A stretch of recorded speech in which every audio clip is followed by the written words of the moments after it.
ದುರಂತ ನಡೆದಂತ ಸ್ಥಳದಲ್ಲಿ ಎಫ್ಎಸ್ಎಲ್ ಟೀಮ್ನಿಂದ ತೀವ್ರ ಶೋಧ ನಡೀತಿದೆ. ಈಗ ದುರಂತ ಸ್ಥಳದಲ್ಲಿ ಎಫ್ಎಸ್ಎಲ್ ಟೀಮ್ನವರು ತೀವ್ರ ತನಿಖೆ ನಡೆಸ್ತಾ ಇದ್ದಾರೆ. ಇಂಚಿಂಚು ಮಾಹಿತಿ ಸಂಗ್ರಹ ಮಾಡ್ತಿರುವಂತ ಎಫ್ಎಸ್ಎಲ್ ಅಧಿಕಾರಿಗಳು ಸೂಕ್ಷ್ಮವಾಗಿ ಪರಿಶೀಲನೆಗೆ ಮುಂದಾದಂತ ಎಫ್ಎಸ್ಎಲ್ ಟೀಮ್ ಎಫ್ಎಸ್ಎಲ್ ಇಂದ ದುರಂತಕ್ಕೆ ಸಂಬಂಧಪಟ್ಟ ಹಾಗೆ ಬಹಳ ಹೈ ಪ್ರೊಫೈಲ್ ಪ್ರಕರಣ ಆಗಿರುವಂತಹ ಕಾರಣಕ್ಕೆ ಪ್ರತಿಯೊಂದು ಇಂಚಿಂಚು ಮಾಹಿತಿಯನ್ನ ಕಲೆ ಹಾಕಲಾಗ್ತಾ ಇದೆ. ಅದು ಕೂಡ ಬಿಲ್ಡಿಂಗ್ಗೆ ಅಪ್ಪಳಿಸಿದಂಥ ರೀತಿ, ಅಲ್ಲಿ ಸಿಕ್ಕಿರುವಂಥ ಡೆಬ್ರಿಸ್ ಅದೆಲ್ಲವನ್ನು ಕೂಡ ಹುಡುಕಾಡುವಂಥದ್ದು ಕೂಡ ಅದರಲ್ಲಿ ಭಾಳ ಸೂಕ್ಷ್ಮವಾಗಿರುತ್ತೆ, ಭಾಳ ಎಚ್ಚರಿಕೆಯಿಂದ ಮಾಡಬೇಕಾಗುತ್ತೆ. ಸೊ ಏರ್ ಇಂಡಿಯಾ ವಿಮಾನ ನಿನ್ನೆ ಮಧ್ಯಾಹ್ನ ಟೇಕ್ ಆಫ್ ಆಗಿತ್ತು. ಟೇಕ್ ಆಫ್ ಆದಂಥ ನಿಮಿಷದಲ್ಲೇ ಸಂಪೂರ್ಣವಾಗಿ ಧ್ವಂಸವಾಗಿತ್ತು. ಎಫ್ಎಸ್ಎಲ್ ತಂಡ ಈಗ ಭೇಟಿ ನೀಡಿರುವಂಥ ದೃಶ್ಯವನ್ನು ಕೂಡ ನೋಡ್ತಾ ಇದ್ದಾರೆ. ಮತ್ತೊಂದು ಕಡೆ ಪ್ರಧಾನಿ ಮೋದಿ ದುರಂತ ಸ್ಥಳದಲ್ಲಿ ಮಾಹಿತಿಯನ್ನು ಸ್ಥಳೀಯ ಅಧಿಕಾರಿಗಳಿಂದ ಪಡಿತಾ ಇದ್ದಾರೆ.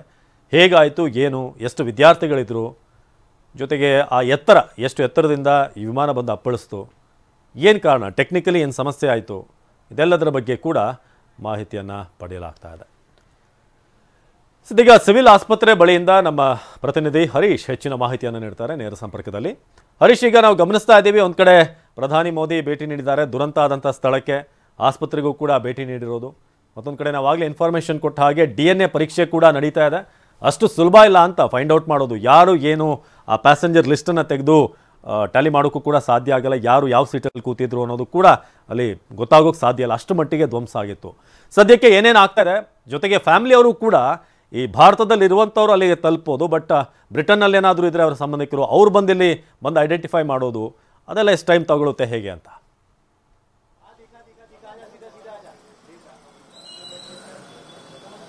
ಹೌದು ಅವಿನಾಶ್, ಒಂದ್ ಕಡೆ ಏನು ಪ್ರಧಾನಿ ನರೇಂದ್ರ ಮೋದಿ ಅವರು ಬಂದಿದ್ರು, ಅಹಮದಾಬಾದ್ಗೆ ಬಂದಿದ್ರು. ಬಂದಂತ ಸಂದರ್ಭದಲ್ಲಿ ಅವರು ಮೊದಲಿಗೆ ಘಟನೆ ನಡೆದಂತಹ ದುರಂತ ನಡೆದಂತಹ ಸ್ಥಳಕ್ಕೆ ಭೇಟಿಯನ್ನ ಕೊಟ್ಟಿದ್ರು. ಆ ನಂತರ ಸಿವಿಲ್ ಆಸ್ಪತ್ರೆಗೆ ಭೇಟಿಯನ್ನ ಕೊಟ್ಟು ಅಲ್ಲಿ ಗಾಯಾಳುಗಳನ್ನ ಭೇಟಿಯಾದ್ರು, ಮತ್ತೆ ಸಂತ್ರಸ್ತರ ಕುಟುಂಬಗಳನ್ನು ಕೂಡ ಭೇಟಿಯಾಗಿ ಅವರು ಸಾಂತ್ವನವನ್ನ ಕೂಡ ಹೇಳಿದ್ದಾರೆ. ನಾನೀಗ ಸಿವಿಲ್ ಆಸ್ಪತ್ರೆ ಬಳಿ ಇದ್ದೇನೆ, ಅಹಮದಾಬಾದ್ ನಲ್ಲಿರ್ತಕ್ಕಂಥ ಸಿವಿಲ್ ಆಸ್ಪತ್ರೆ. ಗಾಯಾಳುಗಳು ಸಂಪೂರ್ಣವಾಗಿ ಇದೇ ಆಸ್ಪತ್ರೆಯಲ್ಲಿ ಈಗ ಚಿಕಿತ್ಸೆಯನ್ನ ಪಡಿತಾ ಇರತಕ್ಕಂಥದ್ದು. ಬಹುಮುಖ್ಯವಾಗಿ ಏನು ವಿಮಾನ ಬಿದ್ದಂತಹ ಹಾಸ್ಟೆಲ್ ಏನಿದೆ, ಹಾಸ್ಟೆಲ್ ಮೇಲೆ ವಿಮಾನ ಬೀಳುತ್ತೆ. ಅಲ್ಲಿ ಹಾಸ್ಟೆಲ್ನಲ್ಲಿ ಇದ್ದಂತಹ ವಿದ್ಯಾರ್ಥಿಗಳು, ಸಾಕಷ್ಟು ವಿದ್ಯಾರ್ಥಿಗಳು ಗಾಯಗೊಳ್ತಾರೆ. 25ಕ್ಕೂ ಹೆಚ್ಚು ವಿದ್ಯಾರ್ಥಿಗಳು ಸಾವನ್ನಪ್ತಾರೆ. ಅದ್ರ ಜೊತೆಗೆ 45ಕ್ಕೂ ಹೆಚ್ಚು ವಿದ್ಯಾರ್ಥಿಗಳು ಗಾಯಗೊಳ್ತಾರೆ. ಗಾಯಗೊಂಡಂತಹ ವಿದ್ಯಾರ್ಥಿಗಳನ್ನ ಈಗ ಇದೇ ಹಾಸ್ಪಿಟಲ್ನಲ್ಲಿ ಈಗ ದಾಖಲಿಸಿ ಚಿಕಿತ್ಸೆಯನ್ನ ಕೊಡಲಾಗ್ತಿದೆ. ಬಹುಮುಖ್ಯವಾಗಿ ಎಲ್ಲಾ ಬಾಡಿಗಳು ಈಗ ವಿಮಾನದಲ್ಲಿ ಇದ್ದಂತಹ ಪ್ರಯಾಣಿಕರೇನಿದ್ರು 242 ಪ್ರಯಾಣಿಕರಲ್ಲಿ 241 ಪ್ರಯಾಣಿಕರು, ಸಿಬ್ಬಂದಿಗಳನ್ನು ಸೇರಿದಾಗೆ 241 ಪ್ರಯಾಣಿಕರು ಸಾವನ್ನಪ್ತಾರೆ. ಆ ಸಾವನ್ನಪ್ಪಿದವರ ಸಂಪೂರ್ಣ ಮೃತದೇಹಗಳು ಇದೇ ಆಸ್ಪತ್ರೆಯಲ್ಲಿ ಇರುವಂತಹದ್ದು. ಎಲ್ಲರ ಮೃತದೇಹಗಳ ಏನೋ DNA ಟೆಸ್ಟ್ ಈಗ ನಡೀತಾ ಇರುವಂತಹದ್ದು. ಅವರ ಸಂಬಂಧಿಕರನ್ನ ಬರೋ ಹೇಳಿದ್ದಾರೆ. ಈಗ ಒಬ್ಬೊಬ್ಬರೇ ಸಂಬಂಧಿಕರು ಬರ್ತಾ ಇದ್ದಾರೆ, DNA ಟೆಸ್ಟ್ ಅನ್ನ ಕೊಡ್ತಾ ಇರುವಂತಹದ್ದು. ಯಾಕಂತಂದ್ರೆ ಯಾರ ಏನು ಪ್ರಯಾಣಿಕರಿದ್ರು ಸಂಪೂರ್ಣ ದೇಹ ಸುಟ್ಟು ಹೋಗಿರುವಂತಹದ್ದು, ಯಾರು ಅನ್ನುವಂತಹದನ್ನೇ ಗುರ್ತು ಹಿಡಿಯೋದಷ್ಟು ಸುಟ್ಟು ಹೋಗಿರುವಂತಹದ್ದು. ಹಾಗಾಗಿ DNA ಟೆಸ್ಟ್ ಅಗತ್ಯ ಇದೆ. 1000ಕ್ಕೂ ಹೆಚ್ಚು DNA ಟೆಸ್ಟ್ ಮಾಡಬೇಕು ಅನ್ನುವಂಥದ್ದನ್ನ ಸ್ವತಃ ಗೃಹ ಸಚಿವ ಅಮಿತ್ ಶಾ ಅವರೇ ಹೇಳಿಕೆಯನ್ನ ಕೊಟ್ಟಿದ್ರು. ಹಾಗಾಗಿ ಇದು ಅತ್ಯಂತ ದೊಡ್ಡ DNA ಟೆಸ್ಟ್ ಆಗುತ್ತೆ ಅನ್ನುವಂಥದ್ದನ್ನು ಕೂಡ ಇಲ್ಲಿ ಹೇಳಲಾಗ್ತಿರುವಂತಹದ್ದು. ಯಾಕಂತಂದ್ರೆ 241 ಪ್ರಯಾಣಿಕರ ಮೃತದೇಹಗಳನ್ನ ಪತ್ತೆ ಹಚ್ಚುವಂತಹದ್ದು ಬಹಳಷ್ಟು ಸವಾಲಿನ ಕೆಲಸ. ಇದುವರೆಗೆ 180ಕ್ಕೂ ಹೆಚ್ಚು ಅವರ ಸಂಬಂಧಿಕರ DNA ಸ್ಯಾಂಪಲ್ ಅನ್ನ ಪಡೆಯಲಾಗಿದೆ ಅನ್ನುವಂಥದ್ದನ್ನ ಹೇಳಲಾಗ್ತಾ ಇದೆ. ಸಂಪೂರ್ಣ ಬಾಡಿಗಳನ್ನ ಈಗ ಮಾರ್ಚರಿಯಲ್ಲಿ ಇಟ್ಟಿರುವಂತಹದ್ದು. ಅಲ್ಲಿ DNA ಸ್ಯಾಂಪಲ್ ಆಗ್ತಾ ಇದೆ. DNA ಸ್ಯಾಂಪಲ್ ಅನ್ನ ಮ್ಯಾಚ್ ಮಾಡುವಂತಹ ಕೆಲಸ ಕೂಡ ಅಲ್ಲೇ ಆಗ್ತಾ ಇದೆ ಅನ್ನುವಂತಹದನ್ನ ಹೇಳಲಾಗ್ತದೆ. ಮತ್ತೆ ನೋಡ್ತಾ ಇರಬಹುದು, ಒಳಗಡೆ ಸಂಬಂಧಿಕರುಗಳು ಬಂದು ಕೂತಿದ್ದಾರೆ. ಅವರುಗಳು ಈಗ DNA ಸ್ಯಾಂಪಲ್ ಅನ್ನ ಒಬ್ಬೊಬ್ಬರಾಗೆ ಕೊಟ್ಟು ಈಗ ಬಂದಲ್ಲಿ ಕುಳಿತುಕೊಂಡಿರುವಂತಹದ್ದು.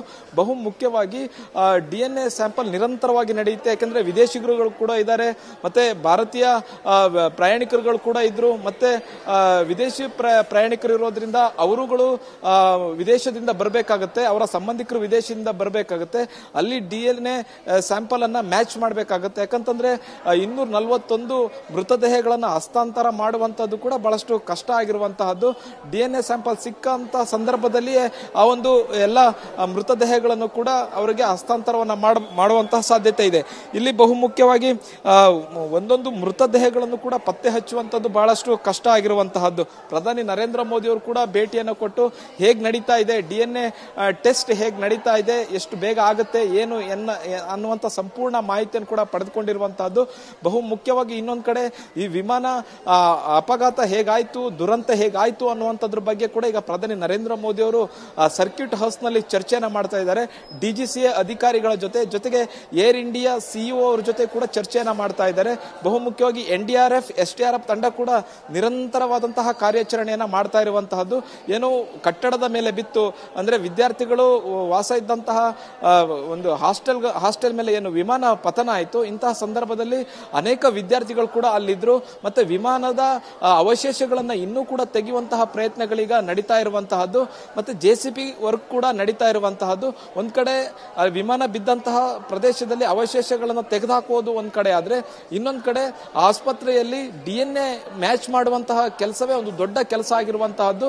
ಮತ್ತೆ ಅವರ ಸಂಬಂಧಿಕರನ್ನ ಇಲ್ಲಿಗೆ ಕರೆಸಿ ಅವರ DNA ಸ್ಯಾಂಪಲ್ ಅನ್ನ ಟೆಸ್ಟ್ ಮಾಡಿ ಜೊತೆಗೆ ಮ್ಯಾಚ್ ಮಾಡುವಂತಹ ಕೆಲಸವನ್ನ ಈಗ ಅತ್ಯಂತ ವೇಗವಾಗಿ ಮಾಡ್ತಾ ಇರುವಂತಹದ್ದು. ಮತ್ತೆ ಬೇರೆ ಬೇರೆ ರಾಜ್ಯಗಳಿಂದ ಇದ್ದಂತಹ ಪ್ರಯಾಣಿಕರಿದ್ರು, ಅವರನ್ನು ಕೂಡ ಇಲ್ಲಿಗೆ ಅವರ ಸಂಬಂಧಿಕರನ್ನ ಈ ಒಂದು ಅಹಮದಾಬಾದ್ಗೆ ಸಿವಿಲ್ ಆಸ್ಪತ್ರೆಗೆ ಬರೋದಕ್ಕೆ ಹೇಳಿದ್ದಾರೆ. ಇಲ್ಲಿ DNA ಟೆಸ್ಟ್ ನಡೆಯುವಂತಹದ್ದು. ಮತ್ತೆ DNA ಮ್ಯಾಚ್ ಆಯ್ತು ಅಂತಂದ್ರೆ ಮೃತದೇಹಗಳ ಹಸ್ತಾಂತರ ಈಸಿಯಾಗಿ ಆಗುತ್ತೆ ಅನ್ನುವಂಥದ್ದು.